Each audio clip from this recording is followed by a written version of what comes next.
Good morning, students of Standard 10. Welcome back to the new session of History and Civics. Today, we are going to deal with the topic Indian National Movement. The revolt of 1857 was a major landmark in the history of India. It is also known as the First War of Independence because all sections of the society, the Hindus, the Muslims, the traders, the merchants, all took active part in raising their voice against the British. The British tried to crush the revolt with a heavy hand, but the will of the people did not remain suppressed. Whenever they got an opportunity, they openly revolted against the British.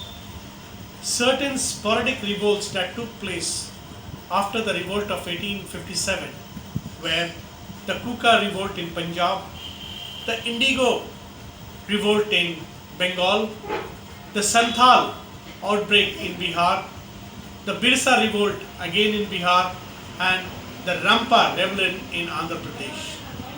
These uprisings were a clear indication of the discontentment against the British rule in India. So people, though the British tried to crush the revolt with a heavy hand, but the people, whenever they found an opportunity, they openly challenged the British. As a result, the spirit of nationalism culminated in the minds of the people. The people now began to believe that the British rule was not for the benefit of the Indians. It was not a blessing, but a curse. So they followed the path of nationalism. Now, what is nationalism? Nationalism means a love for one's own country. That means it shares the common boundaries, the common traits, the culture, the tradition, all grouped in one. Therefore, we can say that, moreover, it looks for the complete sovereignty and integrity of the nation. There are several factors that contribute to the growth of nationalism. Today, we are going to discuss about what are the main factors that led to the growth of nationalism in India. Let's take a look at it. Economic exploitation. In ancient times, India was called the golden bird because of its general prosperity as compared to the rest of the world. However, the British rule made it extremely poor. The British used to collect the land revenue but did not care about the welfare of the peasants. They purchased raw materials at cheaper rates and sold the machine-made finished good in Indian market at a very high rate. This ruined the Indian cottage industries, and as a result, millions were unemployed. It also increased the pressure on the land. Dadabhai Naoroji has explained the nature of British exploitation in his famous book, The Drain Theory. The shattering of the village economy. Indian villages were self-dependent economic units.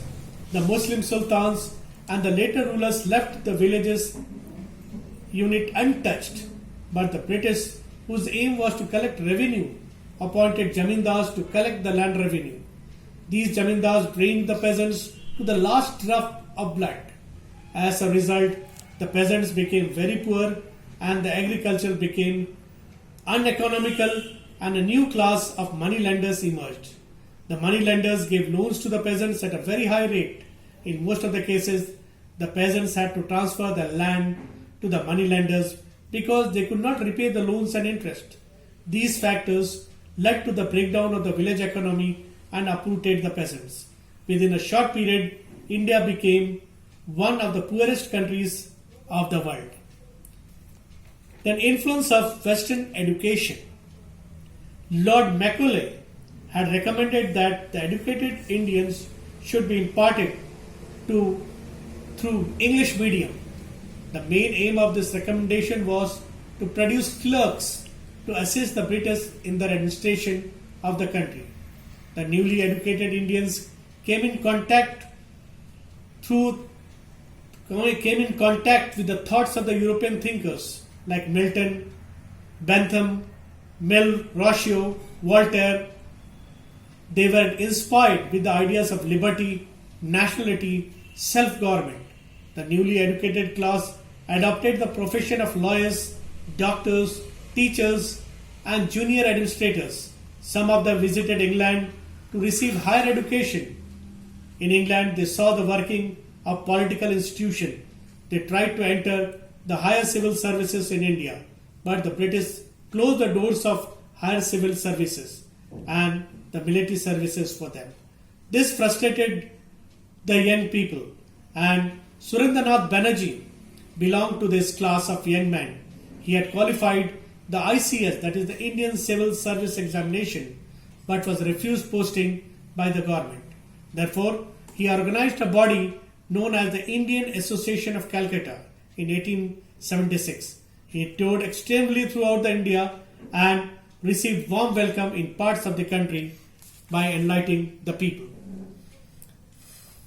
Next.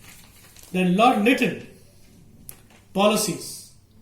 During the viceroyalty of Lord Lytton, certain acts and policies were passed which aroused the widespread unrest.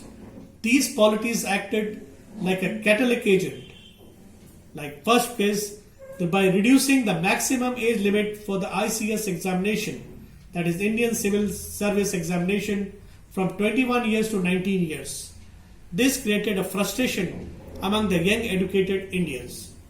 Then the Grand Darbar was held in 1877 to celebrate the Queen's proclamation to the throne, while the whole of Bengal was in the grip of famine. Instead of providing welfare measures, he was interested in the celebration of the Queen's victorious proclamation of the throne in the Grand Darbar. This also annoyed the people. Then the Vernacular Press Act of 1878 also forbade the Indians to write anything against the British. They could not publish or journal anything against the British. Then the Arms Act also curtailed the Indians to carry, they were forbade to carry arms without a license, but this was an exception to the Europeans. So this acts of Lord Lytton kindled the fire of nationalism among the people, and they openly revolted against the British norms. Next guy. The Ilbert Bill controversy. Now Lord Ripon, then the Viceroy, was a man of liberal views. He had sought to abolish the judicial disqualification based on racial distinction. The European community agitated against it, and the bill had to be withdrawn. It impressed upon the Indians that they were considered inferior in their own country. They also realized that an organized agitation could force a mighty government to relent. Therefore, the Ilbert Bill controversy also fostered a major factor in promoting the growth of nationalism in India. Next, the rediscovery of India's part. So, Indians were treated by the British as uncivilized persons. Indians were cartooned as half gorillas and half Negroes. The bureaucracy considered Indians as slaves and developed a code of ethics and worked out theory that only effective arguments with the Indians was by superior force. In the 19th century, some European scholars like William Jones, Max Muller, Marshall, Prinsep, and Cunningham discovered India's past and rich heritage and contended that it was far superior than the European culture. The Imperial Guptas, the Chalukyas, the Pallavas, and the superb sculpture of Ajanta and Ellora, Mahabalipuram infused self-confidence and pride among the Indians. So this also fostered a major cause for the rise of nationalism in India. Then the development of means of transport and communication. From 1860 to 79, the expansion of railways and the roads were carried out on a tremendously large scale. These modes of transport facilitated the assembly of like-minded persons from one corner of the country to another. The leaders could establish direct contact with the people. In the words, with this development, the geographical barriers were removed and the regional outlook was shed. According to Chien Singh, lines of communication knitted up the vast country and turned the geographical unit into a tangible reality. So the lines of communication, now people could easily converse from all corners of the world, and this created an outlook to the people to openly challenge the British administration in India. So till today we have only the factors promoting the growth of nationalism. Coming next will be the social religious movement. Till then, go through the topic, see the assignment, revise and try to answer the questions. And till then, take care. God bless you.